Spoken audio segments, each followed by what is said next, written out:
Assalamualaikum warahmatullahi wabarakatuh.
Pada momen Isra Mi'raj Nabi Muhammad SAW itu berarti masuk ke dalam bulan Rajab, betul? Sekarang tanggal 30 Rajab, insyaallah bulan depan udah masuk bulan Sya'ban. Kata Allah Subhanahu wa taala dalam Quran surat At-Taubah ayat 36, A'udzu billahi minasyaitonir rajim.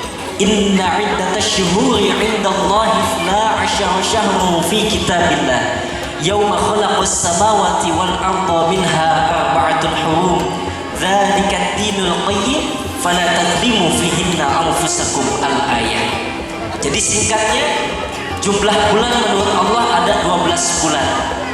Di antara 12 bulan itu terdapat 4 bulan haram di dalamnya. 4 bulan haram itu kata baginda Rasulullah, bulan Dzulqa'dah, Dzulhijjah, Muharram dan juga Rajab.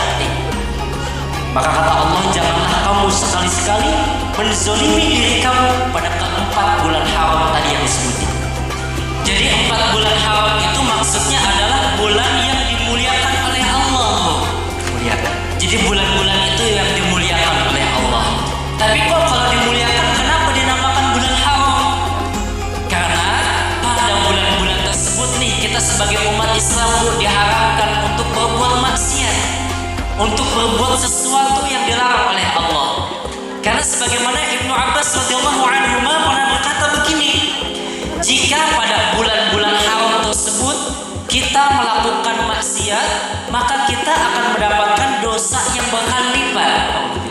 Begitupun sebaliknya, kalau pada bulan-bulan tersebut kita hiasi dengan ibadah-ibadah, maka kita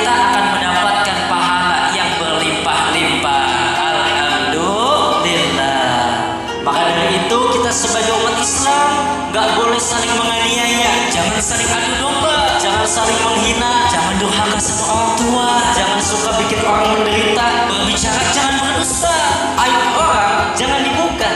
Tapi sebaliknya harus saling cinta, saling bahagia, saling menghargai sesama. Bakti kita kepada orang tua, bersatu dalam doa. Karena muslim itu bersaudara, maka mau suka atau duka, mau kaya atau tidak, tetap tumbuh rasa cinta.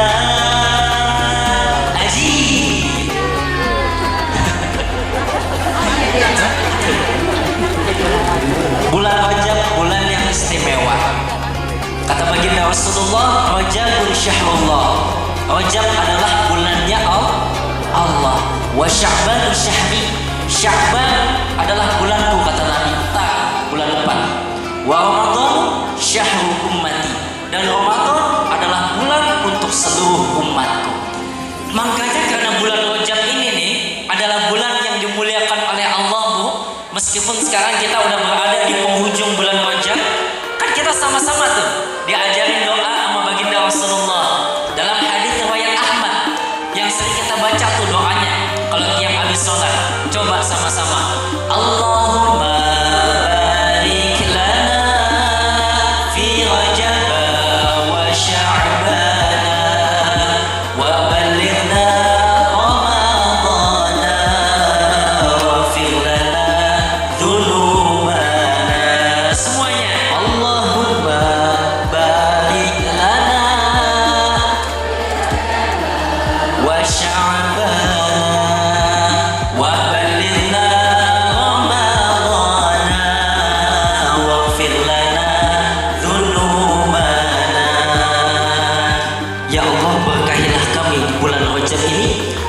Sya'ban dan sampaikanlah kami kepada bulan suci Ramadan.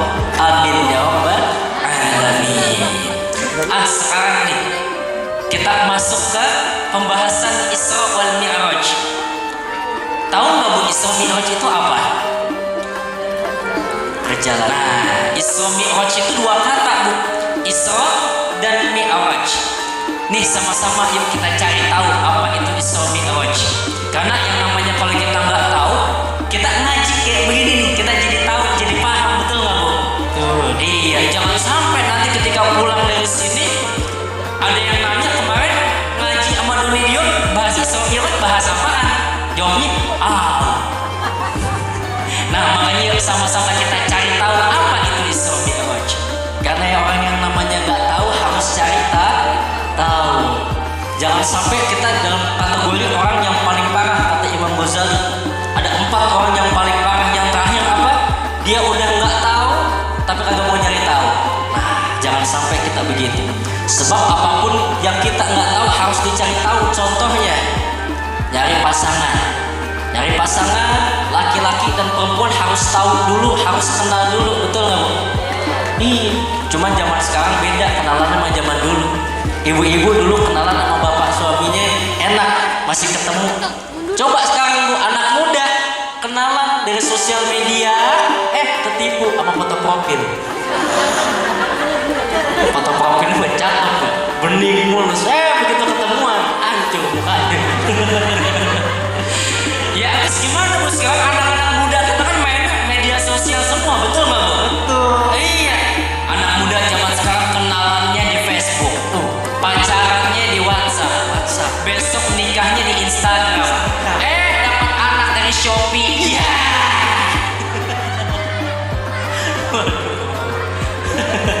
Mantap amat ya. Iya. Nah, Isra secara bahasa Isra itu perjalanan di malam hari. Berarti ntar kalau ada anak muda kokok di malam hari, artinya dia lagi ibu-ibu nyari makanan di malam-malam, berarti namanya lagi itu Isra secara lugatan, secara bahasa. Tapi secara istilah, Allah memberangkatkan seorang hambanya, baginda Rasulullah SAW di malam hari dari Masjidil Haram yang ada di Mekah menuju Masjidil Aqsa yang ada di Baitul Maqdis Palestina. Sedangkan Mi'raj yaitu Allah Subhanahu wa taala memperjalankan baginda Rasulullah dari Masjidil Aqsa yang ada di Baitul Maqdis Palestina naik sampai ke langit ke-7 Sidratul Muntaha, dan semua itu terjadi hanya dalam waktu sebagian malam saja, nggak sampai datang waktu pagi. Dalam hal ini Allah Subhanahu wa taala berfirman, A'udzu billahi minasyaitonir rajim. Bismillahirrahmanirrahim.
Ini ukurannya bukan pakai otak kita, bukan, tapi pakai iman. Pakai iman. Sebab kalau kita kedepankan akal otak kita, Bu, ini otak kita nggak bakalan sanggup. Otak kita, Bu, nggak bakalan kuat untuk menerima sebuah fenomena yang sangat luar biasa yang dialami oleh baginda Rasulullah pada saat beliau Isra wal Mi'raj. Perjalanan yang jauh, tapi ditempuh hanya dalam waktu yang sangat singkat. Masjidil Haram ilal Masjidil Aqsa itu namanya, Bu, alam nasuk, alam indrawi. Nih kita sebagai manusia kita bisa menjangkaunya. Dari Masjidil Aqsa naik sampai langit ketujuh itu namanya alam malakut, alamnya malaikat. Kita sebagai manusia biasa nggak ada nembus ke sana. Nah, dari langit seterusnya sampai Arash, sampai Sidratul Muntaha, Mustawa, dan seterusnya itu namanya, Bu, alam lahud, alamnya ketuhanan. Jangankan kita manusia, malaikat juga nggak nempel ke sono. Lah, jangankan kita mah ke langit, Bu, pulang jalan-jalan dari mall aja badan pada dikerokin masuk angin. Iya, makanya Rasulullah luar biasa. Menurut satu riwayat itu malaikat Jibril nemenin Rasulullah cuma sampai di langit ketujuh doang, Bu. Begitu sampai langit ketujuh, malaikat Jibril ngomong, aduh sorry nih Muhammad, kayaknya saya nggak bisa ngantar sampai ke atas lagi. Kata Rasulullah, aduh jangan gitu dong Jibril, pan kita kan bareng-bareng dari Mekah, tadi kongko juga. Ini bahasa saya, Bu, di kitab nggak ada kongko-kongkoan. Ayo dari Mekah kan bareng-bareng, tega amat ditinggalin sendirian. Kata malaikat Jibril, ente kan kekasih Allah, basyarun lakal basyar, manusia bukan sembarang manusia. Kalau ente naik sanggup, kalau saya nerusin naik bisa angus ntar, soalnya udah beda alam. Tuh malaikat Jibril aja nggak sanggup naik. Makanya luar biasa, Bu, baginda Rasulullah, 3 alam, 3 dimensi alam ditembus sama Nabi, luar biasa. Waktunya sepertiga malam. Ini kan kalau pakai otak kita nggak bakalan nyambung, betul nggak, Bu? Tuh. Tapi kalau kata iman, ini kan maunya Allah. Kalau Allah yang mau, nggak ada yang nggak mungkin. Innama amruhu idza arada syai'a ayyaqula lahu kun fayakun. Tuh, pada apal kita. Kalau Allah Subhanahu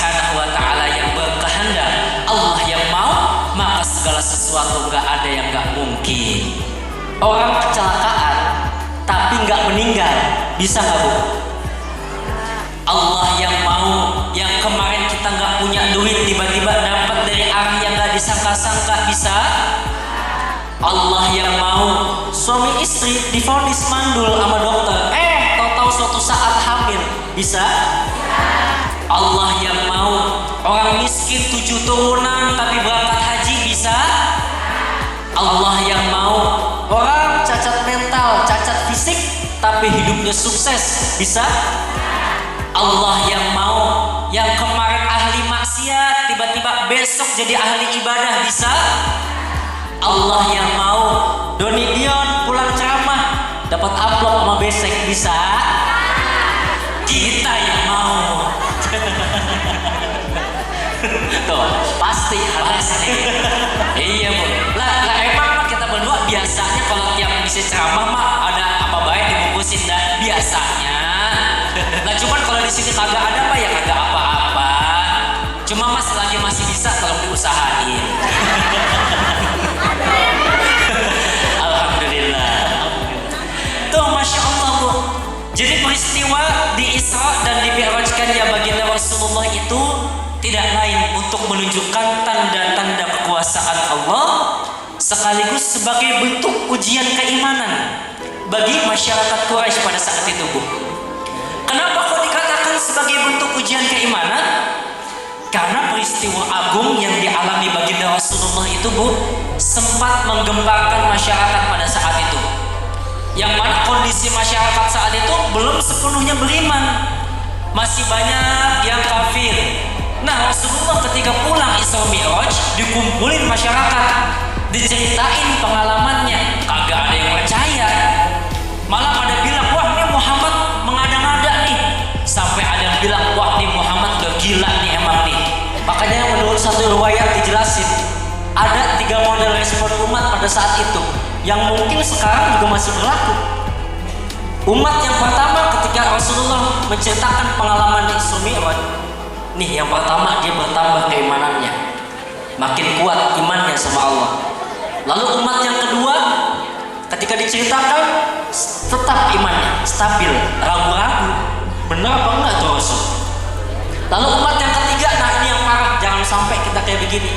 Ketika diceritakan peristiwa Isra Mi'rajnya baginda Rasulullah, mereka nggak percaya, hilang keimanannya, lalu murtad dari agama Islam. Na'udzubillahi min dzalik. Tapi yang luar biasa Bu, di saat kondisi seperti itu ada salah seorang sahabat baginda Rasulullah yang satu-satunya, bahkan yang pertama kali langsung percaya dengan apa yang disampaikan baginda Rasulullah terkait pengalaman beliau pada saat Isra wal Mi'raj. Coba siapa namanya Bu? Siapa namanya Bu? Abdullah bin Abu Quhafah, atau yang biasa kita kenal dengan Abu Bakar. Belum ada gelar asitiknya belum. Jadi saat itu Abu Bakar Bu didatengin sama gerombolannya tuh, Abu Jahal, Abu Lahab, sama abu-abu yang lainnya. Didatengin dibilang begini, Abu Bakar, no sahabat ente Muhammad udah gila tuh. Dia cerita tuh semalam pergi ke Baitul Maqdis, habis itu naik ke langit ke-7 ketemu sama Tuhannya.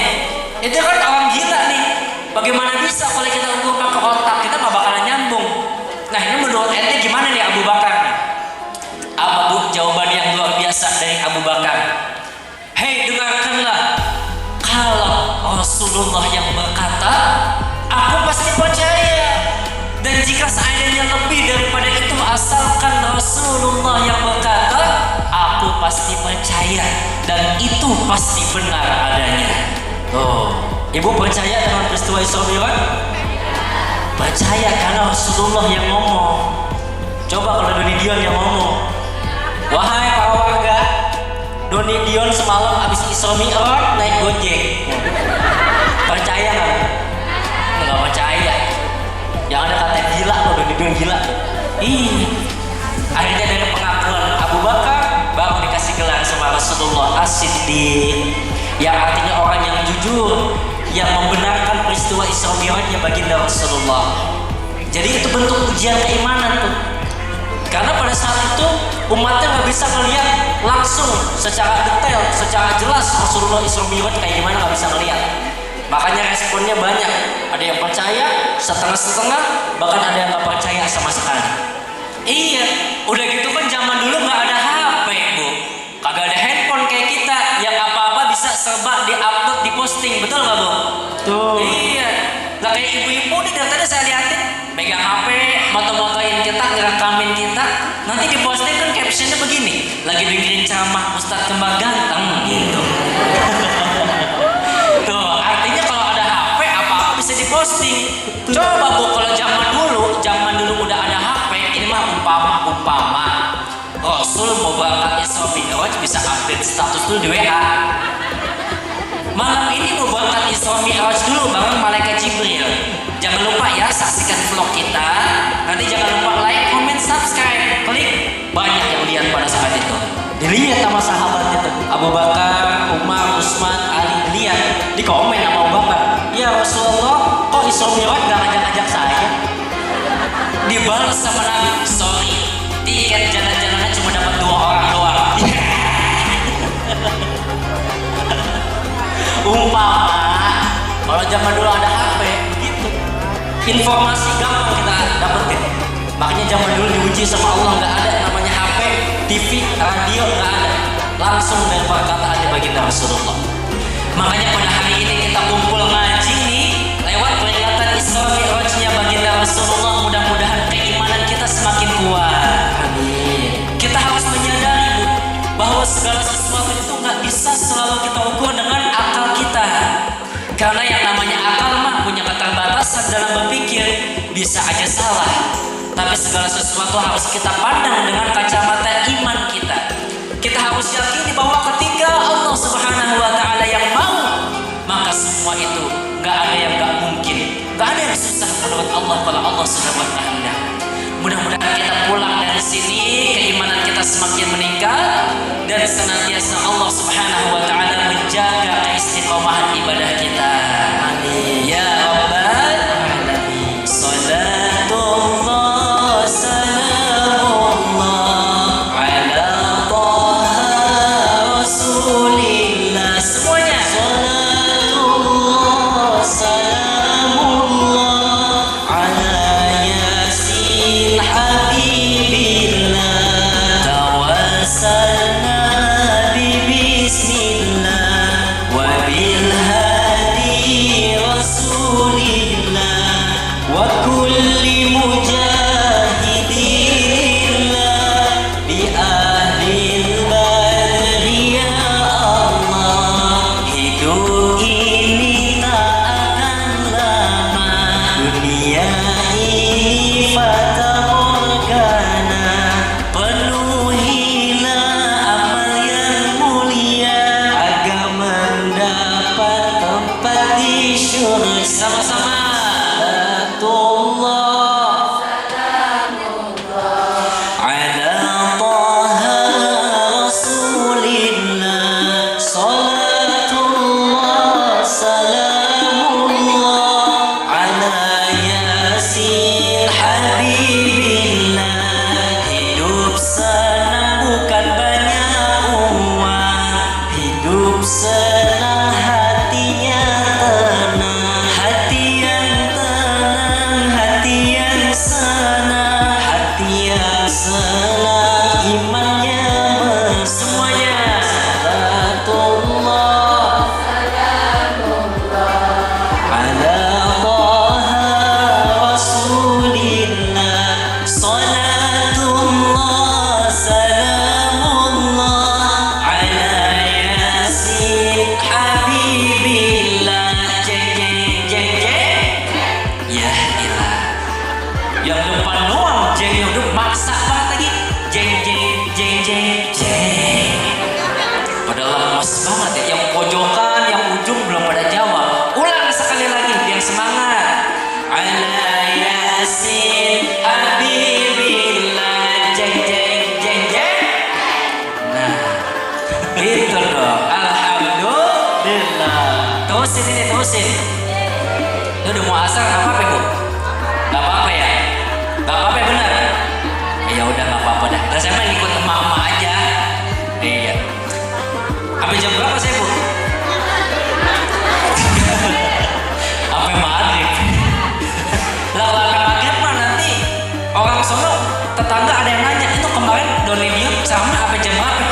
mampus dia.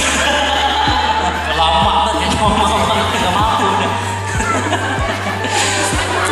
Para ibu yang dicintai Allah Subhanahu wa taala, perjalanan Isra wal Mi'rajnya baginda Rasulullah semata-mata itu bukan hanya sebagai peristiwa biasa-biasa aja. Akan tetapi di dalamnya banyak sekali hikmah-hikmah yang bisa kita ambil daripada peristiwa Isra wal Mi'rajnya baginda Rasulullah, yang nantinya hikmah tersebut bisa kita aplikasikan di dalam kehidupan kita. Yang pertama, Isra tadi itu perjalanan baginda Rasulullah di malam hari dari Masjidil Haram menuju Masjidil Aqsa. Perjalanan dari masjid ke masjid. Maknanya apa, Bu? Yang namanya perjalanan itu pasti bergerak maju. Jadi bisa kita simpulkan, nih kalau kita umat Islam ingin mencapai kemajuan, maka umat Islam harus cinta dengan masjid. Artinya apa, Bu? Ayo sama-sama kita ngaji, kita hidupkan masjid, hidupkan majelis ta'lim. Kita ngaji supaya pola pikir kita sebagai umat Islam maju. Wawasan kita luas, wawasan keagamaan luas, jadi kita nggak gampang dibodoh-bodohin sama orang, betul nggak, Bu? Apalagi sekarang majelis ta'lim, apa tuh? Tahu, pulang dari sana bengkak, tahu aja manis-manis. Apalagi majelis-majelis sekarang pada dibuka, Bu. Di sini ada, sana ada, belah sana ada lagi.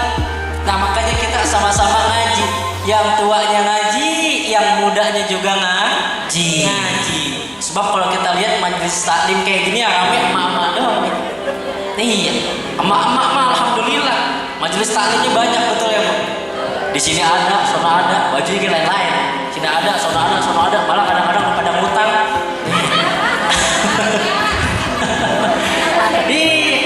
Kalau lagi ngumpul kayak gini, alhamdulillah. Ada jeruk masukin, pisang masukin. Tahu aja tak ya? Iya kan ibu saya juga gitu. Iya. Mama saya kan majelis juga. Saya udah lihat pulang nih, Doni dia mau bawa makanan. Jadi emak-emak sebenarnya nggak ngaji bawa tas gede-gede, mah isinya bukan rawi, bukan Quran, buat bungkusan. Iya, bungkusinnya nggak pakai tangan, piring langsung masukin. Kan emang begitu, artinya apa, Bu? Berkah. Betul nggak, Bu? Iya, alhamdulillah. Iya, makanya sama-sama kita ngaji. Kayak di sini, kayak tempat saya, kadang-kadang anak mudanya suka susah soal ngaji. Anak mudanya diajakin, ayo no di pengajian di sono. Agak isinya emak-emak mulu, biasa badan pada bau balsam. Pada pakai balsam memang. Iya, Bu, anak zaman sekarang mah kalau disuruh ngaji mah pada susah. Sampai saya lihat di belakang, di tengah-tengah nih ada beberapa anak remaja yang ikut gabung ngaji begini. Luar biasa, Bu. Karena sebenarnya yang penting-penting ngaji tuh anak-anak muda juga penting buat penerus nantinya tuh. Penerus siapa yang mau nerusin masjid kalau bukan anak muda, betul nggak, Bu? Iya, apalagi besok nih malam minggu. Coba kalau kita perhatiin malam minggu, banyakan yang pada ngaji, anak muda kebanyakan yang ngapel. Waduh, banyakan yang ngapel, Bu. Di jalan emang tuh pada bikin macet. Boncengan sama pacarnya, Bu, apa nungging-nungging. Yang cewek pakai baju yang kalau ditarik ke atas, bawahnya kelihatan. Ditarik ke bawah, atasnya kelihatan. Itu mah kalau ngeliat yang model begitu, Bu, yang model begitu, jangankan kita nih, Bu, yang masih muda, yang bapak-bapak juga kalau ngeliat begitu mah pasti ngomong dalam hatinya begini, iman mah saya kuat iman, cuma kalau imin ndut-ndutan dia. Waduh. Nggak apa-apa. Iya tuh, aduh, ngapel malam minggu. Iya, Bu, dari jalan saya sering lihat begitu. Iya, lah yang kalau ngeliat begitu mah yang muda, jangankan yang muda, yang tua juga kegoda juga. Apalagi di jalan saya kalau malam minggu ngisi acara, banyak anak-anak alay di jalan. Anak-anak alay yang pada kalau ngomong matanya melotot, lidahnya keluar-keluar. Serem. Gue, bapak nggak sama mah apa bu? Bahasanya juga manggil ke emaknya menyokap, ke bapaknya manggilnya bokap. Besok mau pakainya kecap. Orang ngomong nyokap bokap mandinya masih pakai ember cat. Orang mau gaul juga lihat keadaan juga. Makanya saya mau nanya, bukan kita semua punya anak-anak di rumah, ada yang masih remaja. Saya mau nanya sama ibu, anak-anak remaja, anak muda itu boleh gaul nggak bu? Bu, anak muda boleh gaul nggak bu? Anak muda yang gaul, apakah anak muda yang kerjaannya suka mabok-mabokan? Lalu anak muda yang gaul, apakah dia yang tiap hari main tiktokan? Enggak. Anak muda yang gaul bu, apakah anak muda yang kalau lagi chattingan sama ayang embernya ngomongnya begini ngomongnya nih? Iya, udah mam tiang yom. Iya. Udah mam siang belum gitu. Ini ibu-ibu udah mam tiang yom. Iya, iya alay juga. Aduh, emang begitu dah. Emang begitu. Maklumin ya, biasanya baru 1 bulan 2 bulan kan. Ya, kita ibu-ibu juga sama. Kalau baru nikah nih, awal-awal nikah, masih cinta-cintanya sama suami, itu suami mau ambil minum, diambilin air segelas lengkap, ada tatakan, ada tutupan. Begitu punya anak 1, tatakan hilang. Begitu anaknya 2, tutupnya hilang. Bu, begitu anaknya 3, gelasnya ngambil sendiri. Iya, emang begitu ya. Pengantin baru mah kalau jalan tuh, begitu jalan kesandung bu, kesandung. Aduh ayang, itu nggak lihat-lihat emang tadi mana sih ini lukanya, biar diberesin, biar dibersihin, biar diobatin. Coba kalau orangnya udah lama nikah, kesandung, mata lo picak apa ya? Lobang segede itu kagak lihat. Lalu anak muda yang gaul yang keren gimana bu? Ini anak muda yang gaul, yang mantep, cakep, yaitu mereka yang gaulnya di masjid, di musola, bareng sama orang-orang yang soleh, bareng sama ulama, bareng sama para ustaz, bareng sama kiai, bareng sama habai, selalu berbakti kepada kedua orang tua, selalu menjaga dia punya tata krama. Tuh baru anak muda yang gaul, cakep. Anak muda yang rajin ibadah, anak muda yang selalu takut ilallah, anak muda yang seperti itu yang mendapatkan cinta dari Allah Subhanahu wa ta'ala. Ya'jabu rabbuka min syabin laysat lahu sahwah. Allah itu kagum, demen banget sama anak muda, tapi gayanya gak kayak anak muda pada umumnya. Anak muda yang lain pada mabok-mabokan, kita baca Quran. Anak muda yang lain bu, malam minggu pada nongkrong gak jelas, kita hadir majelis. Cakep. Anak muda yang model begitu kelak mendapatkan naungan langsung dari Allah pada saat nanti hari kiamat, yang mana tidak ada naungan lagi pada saat itu. Salah satunya wasyabun nasya'a fi ibadatillah, yaitu mereka anak muda yang menghabiskan usia mudanya untuk selalu mendekatkan diri kepada Allah Subhanahu wa ta'ala. Makanya alhamdulillah bu, kalau sekarang banyak anak muda pada ngaji. Ibu-ibu yang pada punya anak perawan, anak perempuan, suruh ngaji bu.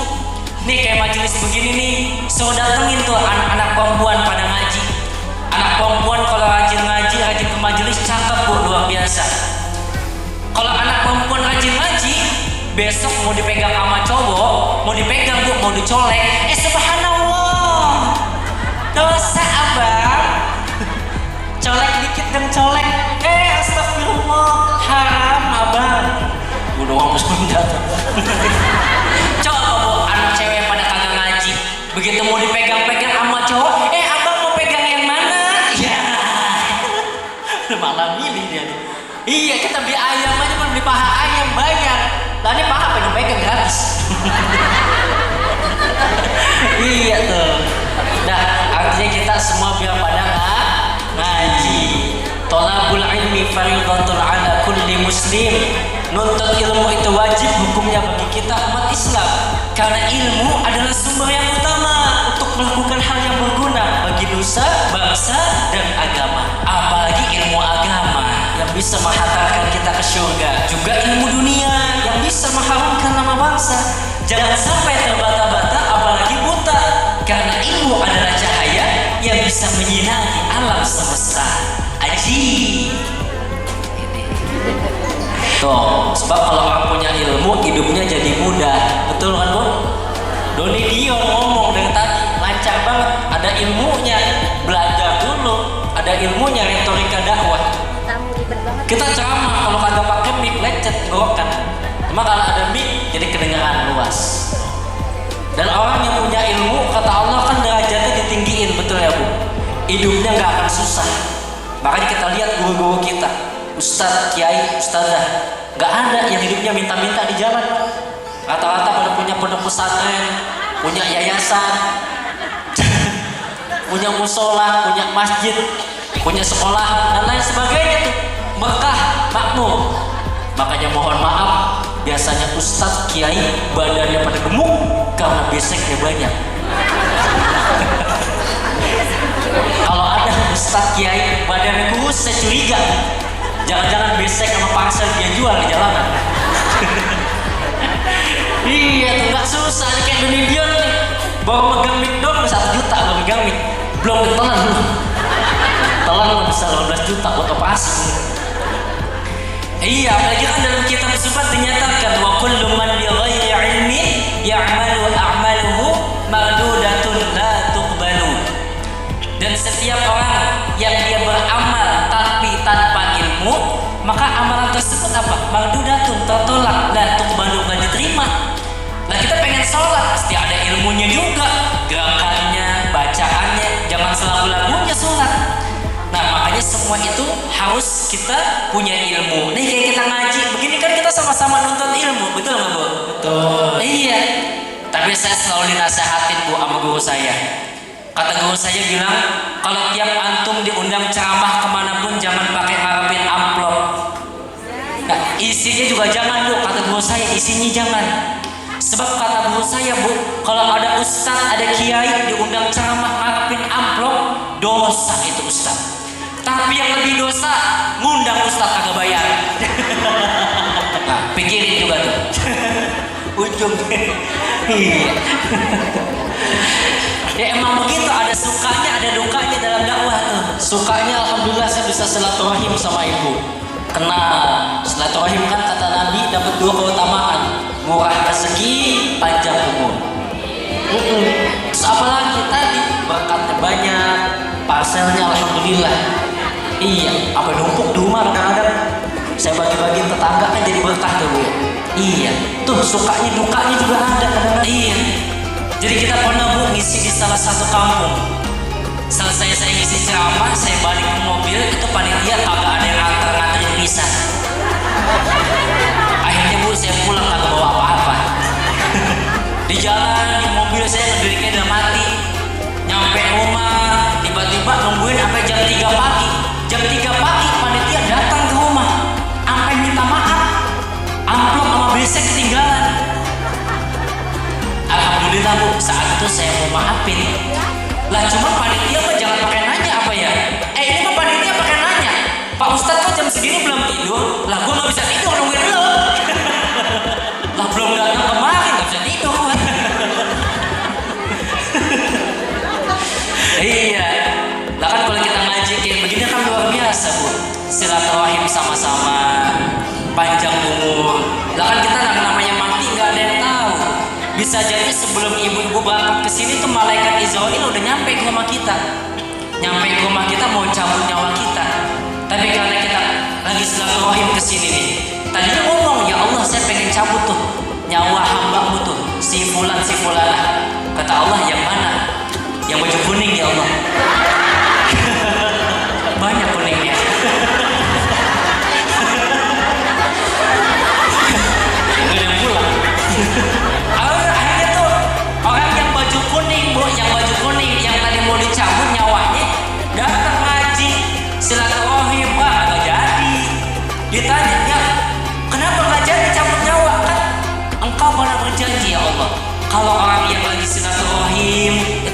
senantiasa engkau panjangkan umurnya. Nah, udah dipanjangin umurnya tuh, terus ditanya, kapan nanti dicabutnya? Lah, entar pulang ngaji. Nggak pulang-pulang.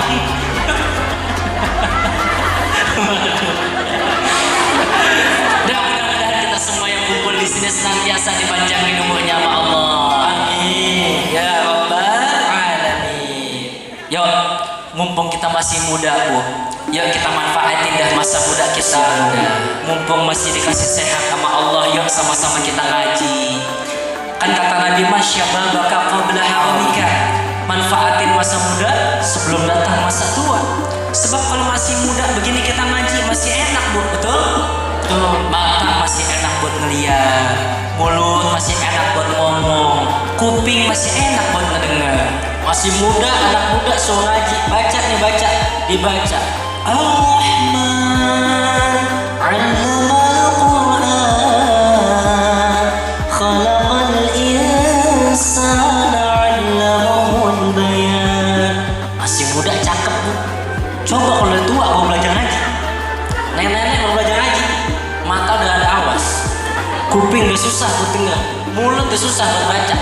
Begitu baca nih, latihan huruf hijaiyah. Nih baca nih, nih. Oh. Oh. Oh. Oh. Udah susah. Gimana emang? Iya, oh gitu. Kepenyok. Lah pulang ngaji begini. Iya, udah susah begitu ngaji nih, baca ikutin saya. Innahu kana tawwaba. Dibaca nenek. Innahu kawatbaga. Udah susah, kuping udah sadar udah kawat tembaga bobo ngaji. Iya lah, udah tua mah udah pada kaku, lidah lagi pada ompong ya. Disuruh baca kek baca nih kek, baca Al-Fatihah nih ayat terakhir. Sirotol, baca kek sirotol. Lidahnya udah kaku, Bu, dibaca masih kakek si tolol. Iya, kebalik tuh. Antu orang. Dan makanya nih, yuk, buat sepuh-sepuh kita yang ada di sini, yang udah tua, yang kumpul ngaji kayak begini, biar Allah panjangin umurnya. Amin. Buat anak-anak beliau-beliau yang masih pada muda, senantiasa diberikan hidayah buat pada ngaji, yang bertambah ilmunya. Amin. Dan manfaatin dah kita waktu buat ngaji. Jangan sampai masa muda dilewatkan begitu saja, nggak ada manfaatnya, nggak ada faedahnya. Giliran ada waktu, buang-buang duit. Giliran ada waktu, malah nongkrong nggak jelas. Giliran ada waktu, malah ngomongin orang. Giliran ada waktu, kerjaan ngegitus. Giliran ada waktu, malah pacaran terus. Giliran ada waktu, hobinya jalan-jalan terus. Sekalinya ada waktu, dipanggil sama Allah. Na'udzubillah min dzalik. Itu saya susah ngapain, Bu? Iya. Waktu. Apa 2 malam saya ngapal. Iya. Makanya kan juara Asia. Ulang udah lupa lagi saya.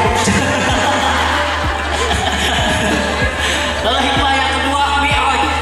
Perjalanan baginda Rasulullah dari Masjidil Aqsa naik sampai Sidratul Muntaha. Yang namanya naik itu ke atas, bukan ke samping. Yang namanya naik itu artinya meningkat. Kemajuan umat Islam yang tadi udah kita capai harus mengalami kenaikan atau peningkatan. Maksudnya apa? Ayo sama-sama kita memakmurkan masjid. Kalau tadi cinta masjid doang, masjid dipakai buat sholat, ngaji, kurang. Kita makmurkan masjid nih, contoh acara kayak begini. Memakmurkan masjid, memakmurkan majelis-majelis ta'lim. Betul apa betul? Betul. Iya. Kita makmurkan masjid dengan kegiatan-kegiatan yang manfaat. Ada juga yang makmurkan masjid dengan kegiatan-kegiatan bakti sosial yang kaitannya dengan kepedulian kita nih terhadap sesama umat Islam. Kan kata Nabi apa? Al-muslimu akhul muslim. Muslim itu adalah saudara bagi muslim-muslim yang lainnya. Jadi yuk makmurkan masjid dengan kegiatan-kegiatan tersebut. Contoh, masjid ngadain acara santunan yatim piatu du'afa, bantu. Masjid ngadain penggalangan korban bencana alam, bantu. Masjid ngadain acara tabligh akbar, bantu. Pak Ustaz, saya uang kagak ada, bantu tenaga aja dah boleh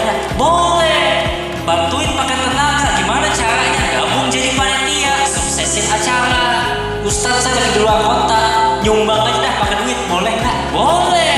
Punya uang kan di ATM, sumbangin ke bendahara masjid, biar uangnya dikelola, berkah, dapat manfaat. Ustadz saya tenaga udah kagak kuat, uang nggak ada, bantu doa dah, boleh nggak? Boleh. Ad-du'a silahul mu'min, doa itu senjatanya orang yang beriman. Nggak apa-apa, bantuin doa aja mah nggak apa-apa, doain biar acara lancar, berkah, panitia pada sehat. Ustaz, saya tenaga udah gak kuat, uang gak ada, doain juga gak bisa, terus gimana? Ya udah diem. Ini mah nyumbang enggak, tenaga enggak, doain juga enggak, komen mulu kerjaannya, ampun dah. Ada yang begitu ada. Dah tuh. Jadi sama-sama kita harus cinta dengan masjid. Keluarkan apa yang kita punya untuk kemajuan umat Islam. Uang kita punya, keluarin.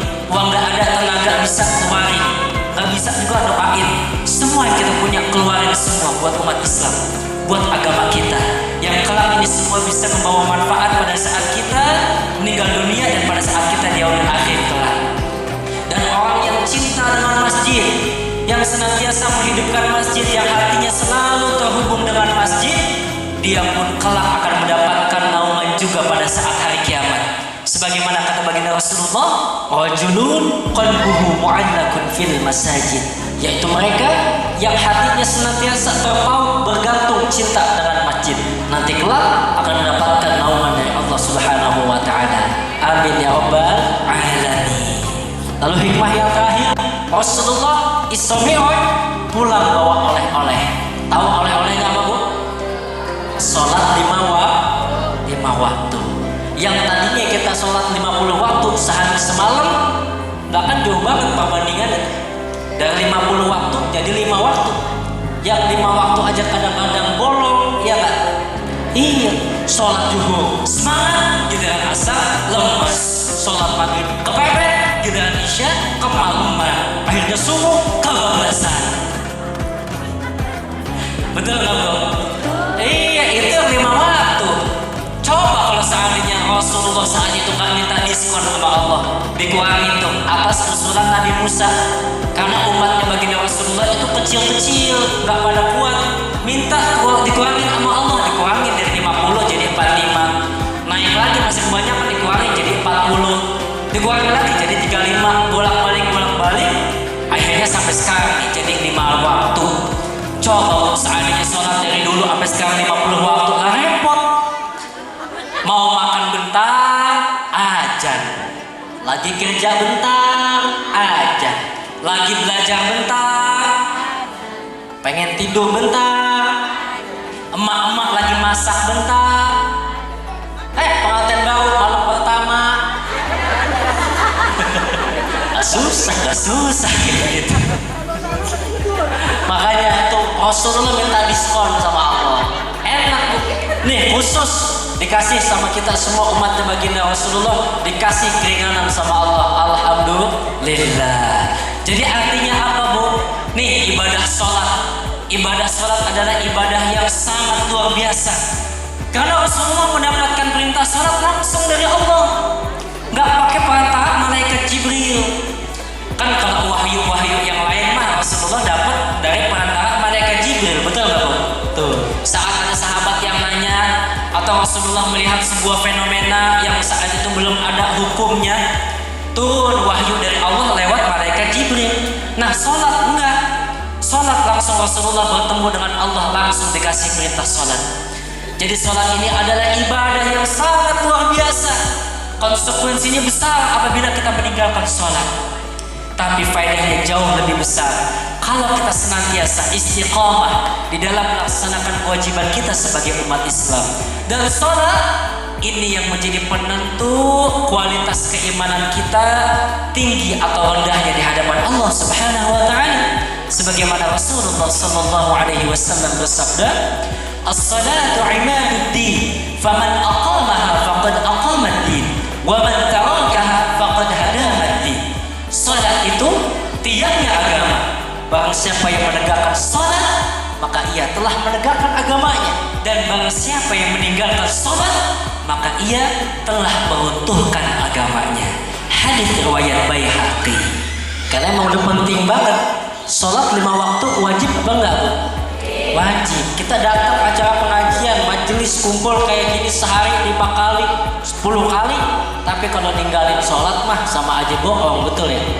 Iya. Kalau nggak datang kita ke majelis mah nggak masalah. Tapi kalau kita ninggalin sholat 5 waktu, nah itu baru yang masalah. Sebab syarat wajib sholat kan yang pertama harus beragama Islam. Tapi apa semua orang Islam wajib sholat? Orang Islam yang mana? Yang kedua balik. Iya, yang balik wajib sholat. Laki-laki ditandai dengan mimpi basah, perempuan ditandai dengan menstruasi. Nah tuh, Islam balik wajib sholat. Tapi apakah cuma kedua itu yang wajib sholat? Harus yang berakal. Jadi akalnya ini harus sehat yang wajib sholat.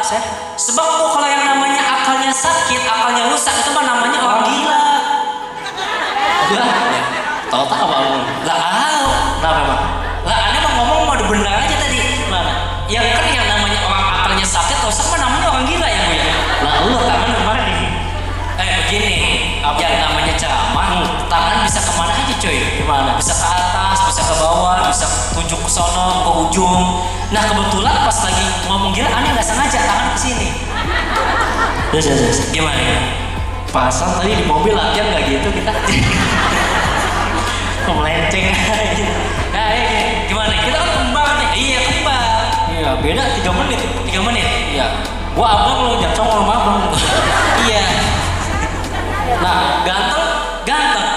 Cadel. Gila lah sama. Iya. Jangan juga dong gua gila lo mas. Nah makanya pas ngomong gila diem aja ya. Nah bu, kalau akalnya sehat mah wajib buat sholat. Kalau akalnya sakit rusak namanya orang gila. Kayak begitu. Iya begitu. Puas mah. Berantem juga sih. Lagu ceramah diatur-atur baik. Tuh. Jadi syarat yang ketiga tadi, orang yang akalnya sehat. Kalau akalnya rusak, akalnya sakit namanya orang gila. Orang gila kan gak ada kewajiban buat sholat. Orang gila kalau ngebunuh juga mah gak ada hukum. Sebab akalnya rusak. Nah kita semua nih yang dikasih akal sehat, maka wajib buat sholat. Makanya kalau nggak mau sholat gampang. Gila dulu, hilangin dulu akalnya tuh. Iya, berarti pulang dari sini ngelihat ada tetangga nggak sholat, berarti tetangga pulang dari sini ngelihat suami nggak sholat, berarti suami pulang dari sini ngelihat istri nggak sholat, berarti istri gila semua. Iya, karena itu amalan yang utama banget nanti dihisab. Itu mah belakangan yang haji, sedekah, baca Quran belakangan ntar dihisab ya. Yang pertama tuh sholat dulu. Bahkan kalau kita mau ngelihat seseorang hidupnya di dunia itu baik atau buruk, belangsak apa kagak, bisa kelihatan dari sholat. Karena yang namanya sholat itu sholat itu tuh pemimpin, jenderalnya ibadah. Jadi ada banyak ibadah nih, ibadah yang kita lakuin, ngaji, baca Quran, sedekah dan lain-lainnya. Semua ibadah itu pemimpinnya sholat. Nah kalau sholatnya benar, sholatnya kita jaga, ibadah-ibadah yang lain mah insya Allah tinggal ngikutin doang. Kan kata Nabi apa? Gimana kata Nabi? Fa in sholahat sholahalahu sa'iru amali, wa in fasadat fasada sa'iru amali. Jika sholatnya baik, maka seluruh amalnya pun akan baik. Dan jika sholatnya buruk, maka seluruh amalnya pun akan buruk. Na'udzubillahi min dzalik. Apalagi yang laki-laki disuruh sama Nabi kan berjamaah. Kenapa berjamaah? Nah saya udah jomblo sholat sendirian. Karena kalau berjamaah bisa baik wa 20 darajatan, pahalanya sebanyak 27 derajat kali lipat. Iya, boleh gitu juga khusyuknya mah beda.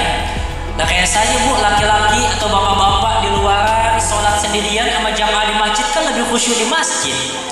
Dengerin bacaan imam, dipimpin sama imam, apalagi imamnya mah yang baca enak banget tuh.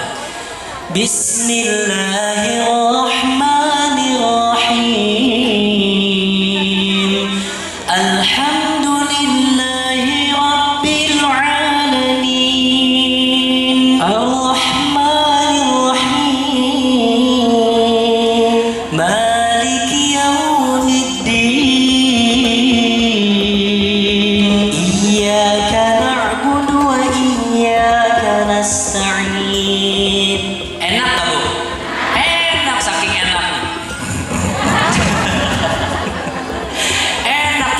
khusyuk, ada imam. Kalau lupa bagaimana? Gak mungkin lupa. Gak kan ada imam yang mimpin sholat. Kalau imamnya lupa ya diingetin sama makmum. Masa ya satu masjid musola lupa semua? Gak mungkin. Kalau sholat sendiri baru beda. Sholat sendiri khusyuknya beda. Bawanya takbir, Allahu Akbar. Udah mikirin utang, mikirin tadi kompor udah gue matiin belum, kunci motor gue cabut belum, aduh jemuran udah diangkat gue betapa udah bendung loh. Pikiran gue sholat subuh 2 rakaat jadi 4 rakaat kayak asal. Pikiran gue yang paling parah gue bacaan keder lah, baca Yasin timbang malam Jumat sering kita baca masih salah juga. Baca Fatihah lancar, baca Yasin keder gara-gara banyak pikiran. Yasin wal Qur'anil Hakim innaka laminal mursalin ala siratin mustaqim siratal ladzina an'amta 'alaihim. Lah kok gua amin 2 kali ya? Nah amin 2 kali sholat. Dan jadi buat yang laki-laki masalahnya berjamaah. Nah kalau buat ibu-ibu memang afdolnya sholat di rumah. Tapi kalau ibu-ibu mau jamaah ke masjid ya nggak apa-apa. Apalagi kan ketika nanti di padang mahsyar ada 3 golongan orang yang wajahnya terbenderang laksana bintang, laksana bulan, lalu laksana matahari. Jadi ketika kita nanti dikumpulin di padang mahsyar, nih kita semua wajahnya terangnya beda-beda. Ada orang yang wajahnya terang laksana bintang tuh. Kalau malam kita melihat bintang kecil, gemerlap-gemerling, tapi masih ada cahayanya. Siapa tuh orang yang wajahnya terang laksana bintang? Yaitu orang yang ketika mendengar adzan berkumandang, dia langsung ambil air wudhu, lalu cus OTW ke masjid. Lalu yang kedua ada orang yang wajahnya terang laksana bulan, lebih gede dari bintang tuh. Siapa mereka? Yaitu mereka ketika mendengar adzan berkumandang, dirinya sudah dalam keadaan berwudhu, lalu cus OTW ke masjid. Tapi yang luar biasa bu, nanti di padang mahsyar ada orang yang wajahnya terang laksana matahari. Nih kayak sekarang nih, matahari dari pagi sampai menjelang sore nih nyinarin kita paling terang. Siapa mereka? Yaitu orang yang sebelum mendengar adzan berkumandang dia udah ada di masjid, udah diem, udah duduk di masjid, bari pikiran, baru sholawatan, bari lain-lain. Tuh wajahnya terang laksana matahari. Ibu pengen kayak begitu bu? Pengen bu? Pengen. Nah tuh orang yang wajahnya terang laksana matahari, insya Allah akses masuk surganya udah gampang. Ibu-ibu pengen masuk surga? Pengen bu? Nah ini Nabi ngasih isyarat sama kita dalam sabdanya. Kata Nabi apa? Kullu ummati yadkhuluna al-jannah. Amin. Salah mulu. Ulang sekali lagi. Kullu ummati yadkhuluna. Salah amat. Memang kalau emak-emak yang ngomong the power of emak-emak bahaya juga. Tuh kata Nabi, kullu ummati yadkhuluna al-jannah. Semua umatku pasti masuk ke dalam surga. Tapi ada lanjutannya bu. Kata Nabi apa? Illa man aba. Kecuali mereka yang gak mau. Kok ada orang yang gak mau masuk surga? Barusan saya tanya ibu mau masuk surga apa enggak, semua kompak jawabnya mau. Tapi nanti bu ada orang yang gak mau masuk dalam surga. Siapa mereka? Kata baginda Rasulullah ketika ditanya sahabat, ya Rasulullah siapa orang yang gak mau masuk surga? Yaitu orang yang gak cinta kepadaku dan gak cinta kepada para sahabatku, dan mereka gak mau menjalankan sunnah-sunnahku. Nih kita ngaji kayak gini termasuk sunnah-sunnah Nabi. Ibadah-ibadah yang lainnya pun sama termasuk sunnah Nabi. Nah, orang yang nggak mau melaksanakan sunnah-sunnahku kata Nabi, itulah orang yang nggak mau masuk ke dalam surga. Nauzubillahi min. Diajak ngaji nggak mau, diajak sholat, bayar zakat, nyantunin yatim. Emang pada agak mau semua. Iya tuh. Masuk surga, hablum minallah, hablum minannas, cakep. Hablum minallahnya kita rajin, jangan sampai hablum minannasnya kurang. Harus dua-duanya cakep. Hablum minannasnya, hubungan sesama manusianya juga perlu rapi. Contoh, ada yang sakit, jengukin, lagi susah, bantuin, punya utang, pinjemin. Ada yang meninggal, taksiahin, fakir miskin, sedekahin, bangun masjid, sumbangin, masuk surga, amin.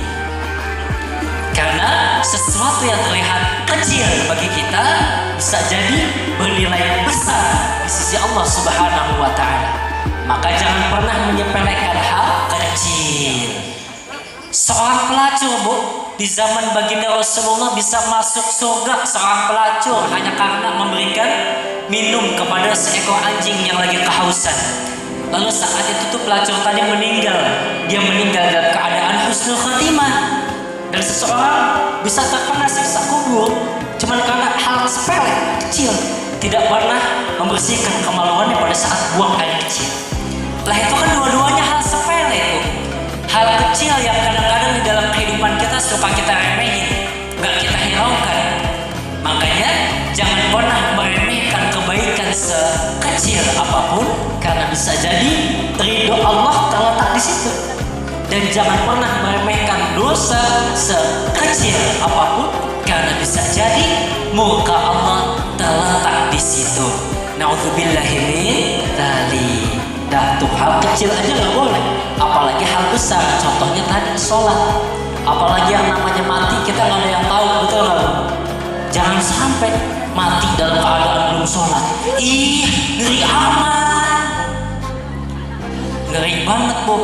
Kan makanya ada lagunya tuh ya. Iya, lagunya ada yang tahu, judulnya Ungu ya. Lagunya Ungu, judulnya ada yang tahu. Oh balik. Iya. Nah, itu kan lagu yang mengingatkan kita buat kematian ya. Iya. Contoh begini, coba kita nyanyiin. Boleh nggak Bu dinyanyiin? Boleh. Itu backing vokal ya. Di backing vokal yang timbang ujung-ujungnya doang kan? Iya, ujungnya doang. Oke. Andai ku tahu, asik. Akan tiba ajalku hari Minggu. Lah kan ada bikin vokal bebas. Sekarang Jumat, Sabtu lah, Sabtu lo kalau bikin vokal lah bener apa, jangan main juga. Lah terus gimana? Ya namanya mati gak ada yang tahu. Gak ada yang tahu, benar. Iya. Udah makanya bikin vokal bener. Gak tahu, berarti gak tahu aja ya. Iya gak tahu. Oke, gak tahu. Ulang. Ulang nih. Andai ku tahu asik akan tiba ajalku. Nggak tahu ku akan memohon Tuhan tolong panjangkan umurku. Nggak mau. Agak mau sih. Lah kan yang tadi bener awal. Agak bener. Udah gantian ada nyanyi bikin vokal ya. Iya. Bila ku mati bisa hidup lagi. Bisa. Kalau gue mah bisa. Andai bila ku mati innalillahi. Kerjaan mulu saya begini. Nah namanya mati kan gak ada yang tahu, Bu. Semua orang pasti mati. Orang kaya mati, orang miskin aja rakyat biasa, yang muda, yang tua, ustaz, Doni Dion, astagfirullahaladzim, masih disebut juga. Jangan. Lah jangan pulang. Lah amplopnya belum dikasih. Lah kalau jadi mubalik mah jangan baper kita. Lah kalau baper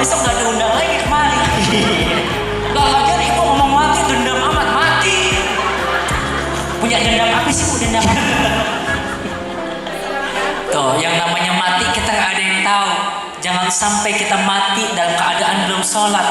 Yang namanya mati termasuk apa? Panggilan iman. Panggilan iman ya.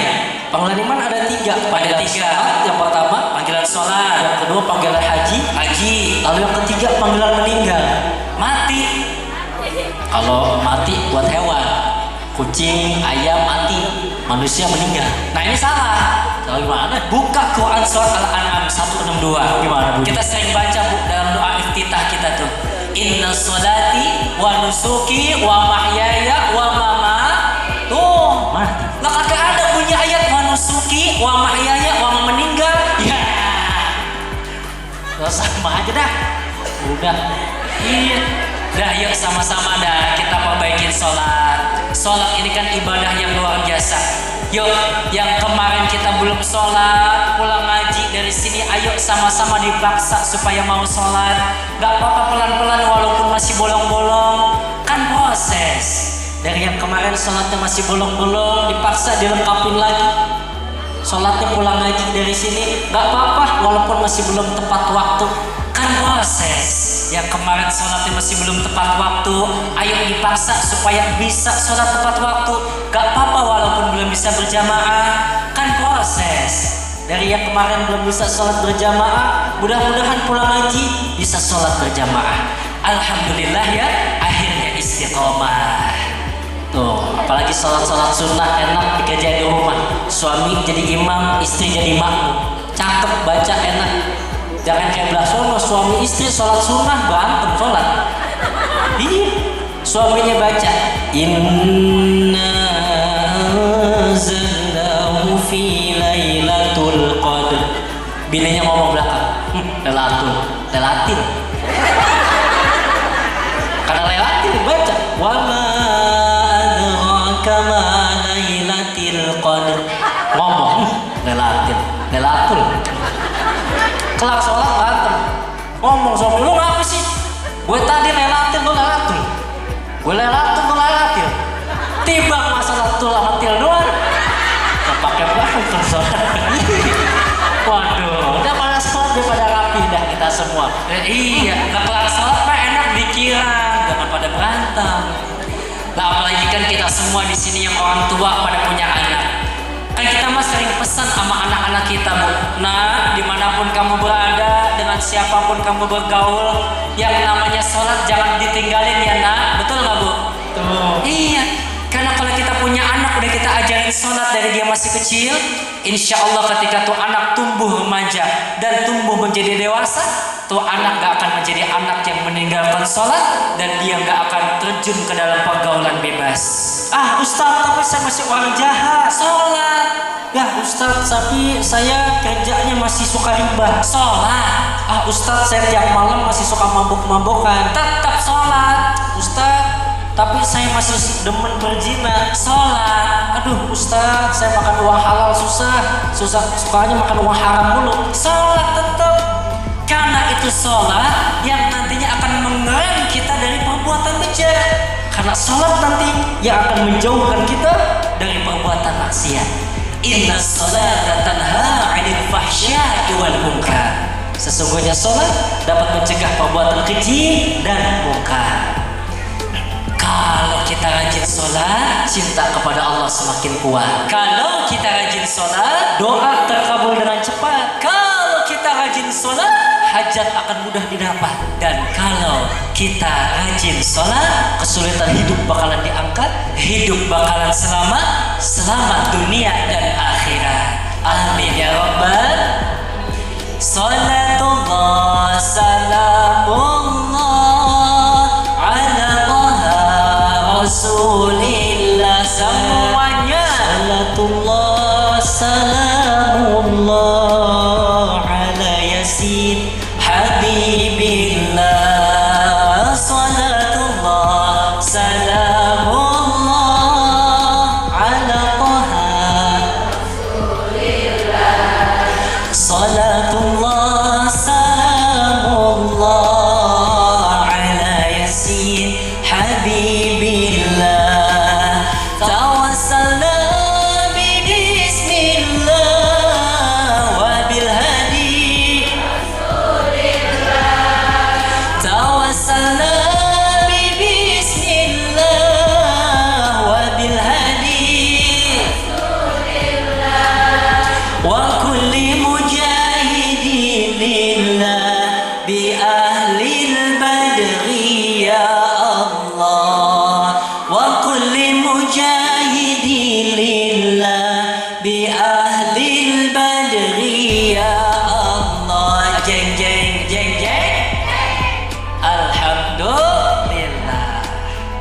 ibu yang dicintai Allah Subhanahu wa taala. Jadi yuk sama-sama di bulan Rajab di akhir ini, yuk sama-sama dah kita banyak-banyakin zikir, basahin lisan kita dengan berzikir. Banyak-banyakin lisan kita untuk senantiasa berzikir. Apalagi kita nanti masuk bulan Sya'ban, kan bulan Sya'ban termasuk bulannya baginda Rasulullah. Salah satu amalannya itu kita banyak-banyakin dah berpuasa sunnah juga, banyak-banyakin kita bersolawat juga. Dan mudah-mudahan kita pulang dari sini sama-sama dosa-dosa kita dirontokin nama Allah. Amin. Dari yang kemarin kerjaannya ngerumpi, pulang dari sini jadi rajin Dari yang kemarin kerjaan banyak maksiat, pulang dari sini jadi rajin Yang kemarin hobinya baca koran, pulang dari sini jadi hobi baca Al-Qur'an. Dari yang kemarin hobinya main ke bukit, pulang dari sini jadi rajin ke Yang kemarin sering nyinyir, pulang dari sini jadi rajin Alhamdulillah. Dan juga sebelum ditutup, kami Donidion mengucapkan terima kasih banyak kepada ibu semua yang sudah hadir di acara ini, yang senantiasa menyaksikan kami gak pulang-pulang, alhamdulillah. Dan kami mohon maaf yang sebesar-besarnya apabila dalam penyampaian masih banyak salahnya, ada salah-salah kata, atau ada yang menyinggung ibu. Mohon dibukakan pintu maaf yang sebesar-besarnya. Maafin ya bu, maafin ya bu, benar. Please jangan ada dusta di antara kita. Doain kita juga bu supaya kita diberikan kesehatan oleh Allah. Amin. Karena alhamdulillah sekarang lagi bulan ini kita lagi padat-padatnya bu acara sampai nanti masuk bulan Ramadan. Nanti malam saya langsung lanjut lagi bu ngisi di Tambun. Besok paginya saya langsung berangkat ke daerah Tangerang bu. Nah malam itu acara malam saya langsung ngisi ke daerah Bogor dari Tangerang. Besoknya lagi bu saya pagi insya Allah langsung masuk ke daerah Rancaikek Bandung.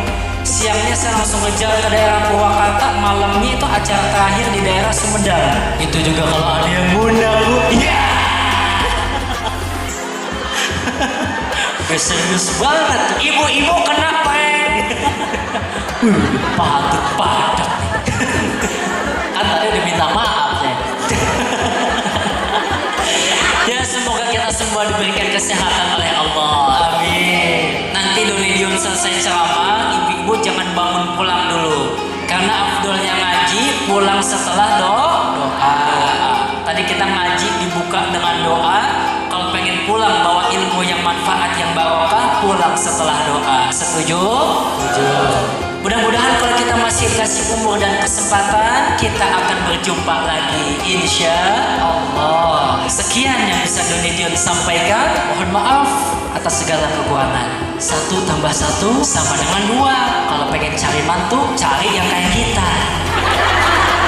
2 tambah 2 sama dengan 4. Kalau punya mantu bisa baca doa, pulangnya pasti bawa berkah. 4 tambah 4 sama dengan 8. Ibu-ibu yang pengen punya mantu ustaz, cari Ustaz Doni dan Dion yang tampan.